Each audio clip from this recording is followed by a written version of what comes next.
Good afternoon. My name is Caitlin. This is KTXX22 Reading, and welcome back to my channel.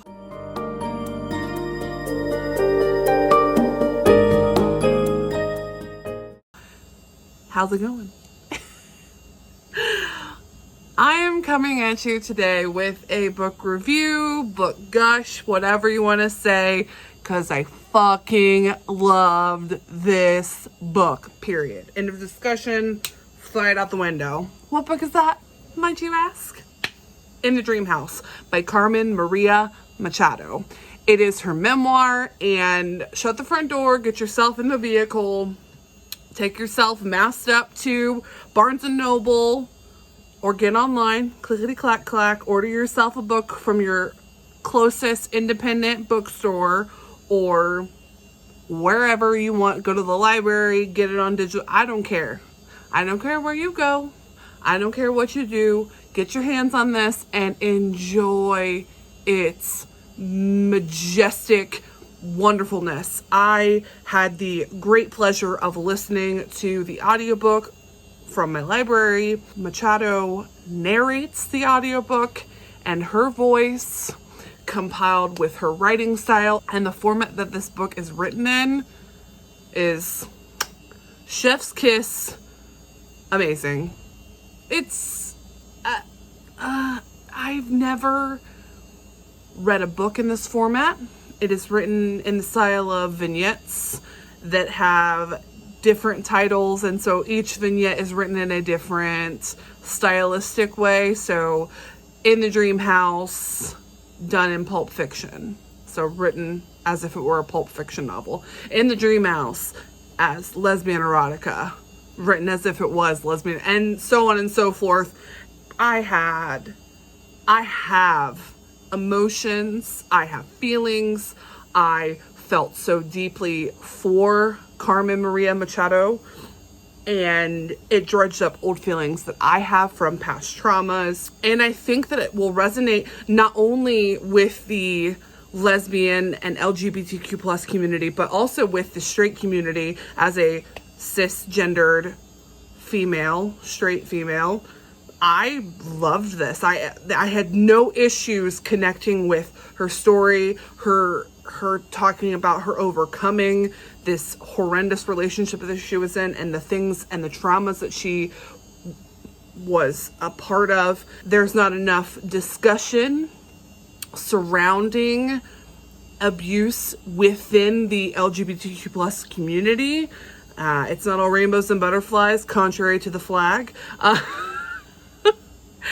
And I think that narrative and this discussion needs to be had. As much as it is important for the cisgendered straight community to have these discussions about domestic violence and physical, mental, etc. abuse from male to female, female to male, it is equally as important to have this discussion in that community. I am an ally. I am not a personal member of said community. However, I think that it is so important for people to have their voices validated. If you have a story of abuse and you are uncomfortable to talk to somebody because, well, that just doesn't happen.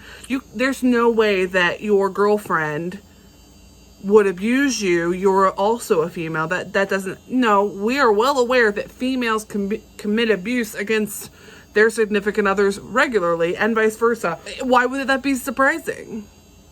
I love that Machado took the time to do the research and read the books.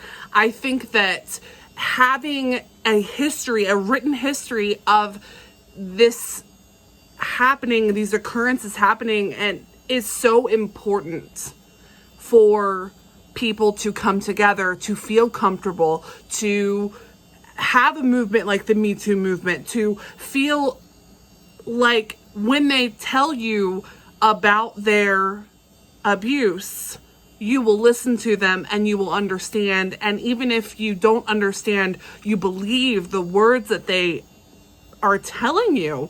And that's something that needs work across the board. It is getting better, but it's still an uncomfortable thing and people are still uncomfortable to talk about it and or to get the help that they need. The other thing I want to talk about is how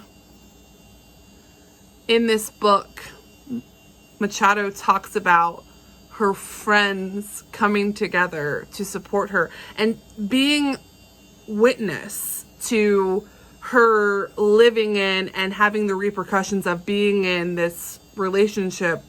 I think that it says a lot about you choosing the people that you surround yourself with and who, you know, you make a family.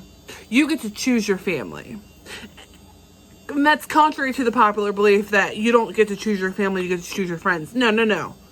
If your family is not somebody who supports you and who loves you, fuck them. There are so many people in this world that will love you, that want you in their life, and they might not be your mom, dad, grandma, brother, sister, uncle, auntie. It doesn't matter, because there are people who will love you for who you are, and that's it.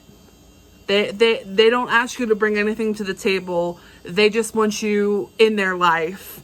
They want your presence about them because you make them feel good.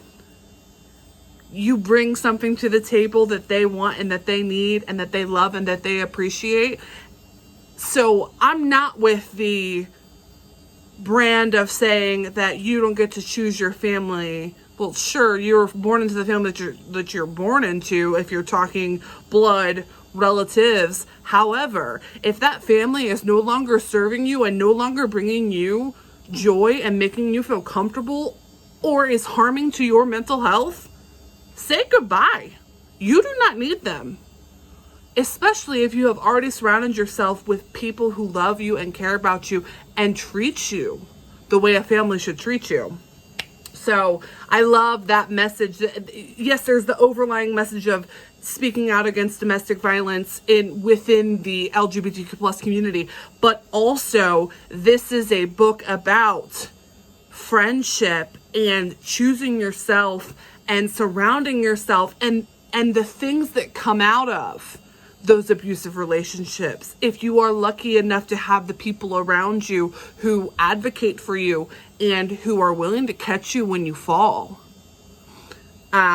Which is why, oddly enough, in a lot of domestic violence situations, the abuser wants to isolate their partner from ever having those types of relationships. They make it so you feel like you cannot have friends, because if you have friends, then you have a way out. There's a lot more to say, but this book is amazing. It is a 5 out of 5. I love it. I cannot recommend it enough. I hope that you're able to read this and love this and enjoy the format that it's written in and enjoy the narrative. It's her life. It's a memoir. It's not fiction. She is writing about her life, and this, in the process of writing this book, is processing that trauma, which can be very therapeutic for somebody who goes through said trauma. Yeah, no, it's amazing. Cannot wait to read more by Machado.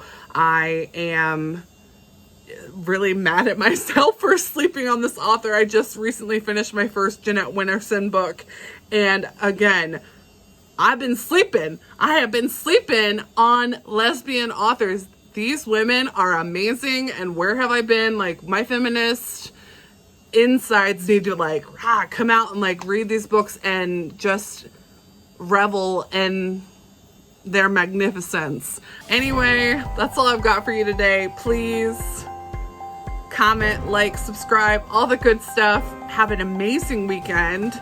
I hope that you find a book like this one that inspires you and makes you feel so deeply here in the near future, because everybody deserves that. Just like everybody deserves to have a family that loves them and cares about them.